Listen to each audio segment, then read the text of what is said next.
الحمدللہ ہمیشہ مجھے وہ دینے کے لیے ہیں جو مجھے چاہیے تھا۔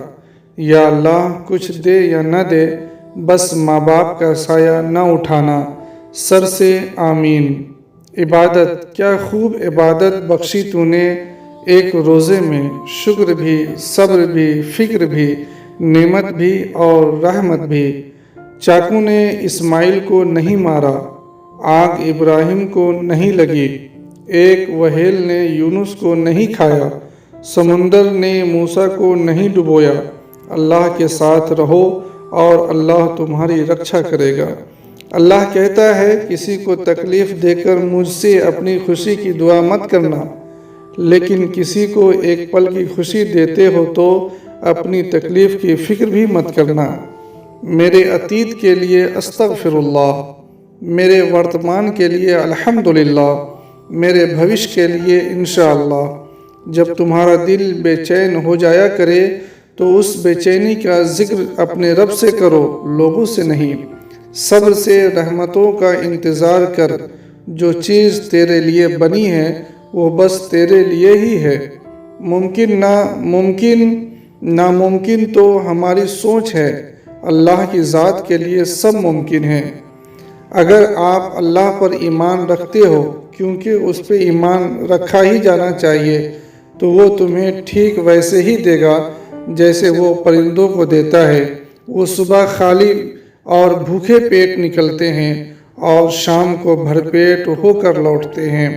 غضب کی ہے تیری دنیا کہ لوگ یا اللہ جتنی عزت دو اتنا دکھ دیتے ہیں۔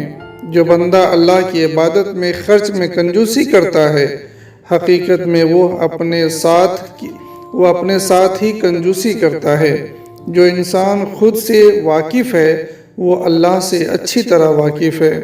ایک انسان نے پوچھا، اے اللہ کے رسول، اسلام کا سب سے مہتوپورن پہلو کیا ہے؟ اس نے کہا، جنہیں تو جانتا ہے اور نہ جانتا ہے ان سبھی کو سلام کر۔ وہ ہم میں سے نہیں جو بچوں کے پرتی اسنیہوان نہیں ہوتا اور بزرگوں کی پرتشٹھا کی عزت نہیں کرتا، اور وہ ہم سے نہیں ہے جو بھلائی کا حکم نہیں دیتا اور برائی کو نہیں روکتا۔ کبھی کبھار کچھ نیکیاں ایسی بھی کرنی چاہیے جن کا اللہ کے سوا کوئی گواہ نہ ہو۔ کتاب ہے جس کا کوئی لیکھک نہیں اور نہ ہی اس کا کوئی قیامت سے قیامت تک اس میں کوئی بدلاؤ کر سکتا ہے، کیونکہ اس کی سرکشا کی ذمہ داری خود اللہ کے پاس ہے۔ ایک اور دن کا مطلب کل کے غلط کو صحیح کرنے کا ایک اور موقع۔ میں نے کب کہا، اے اوپر والے مجھے کبھی رونے مت دینا، بس تیرے علاوہ کبھی اور کسی اور کے پاس جھکنا پڑے ایسا کبھی موقع مت دینا۔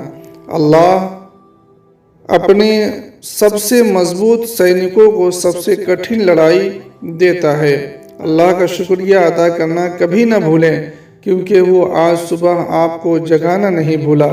جتنا ادھک آپ قرآن کو پڑھتے ہیں اتنا ادھک آپ اللہ کے پیار میں پڑے ہیں۔ ہمیشہ امید اللہ پہ رکھو، کیونکہ اس پوری کائنات میں جتنی جلدی اللہ راضی ہوتا ہے اتنا جلدی کوئی راضی نہیں ہوتا۔ ہم پرتھوی پر سب سے اپمانت لوگ تھے اور اللہ نے ہمیں اسلام کے مادھیم سے سمان دیا۔ قرآن کی خوبی یہ ہے کہ آپ اس کا سندیش نہیں بدل سکتے، لیکن اس کا سندیش آپ کو بدل سکتا ہے۔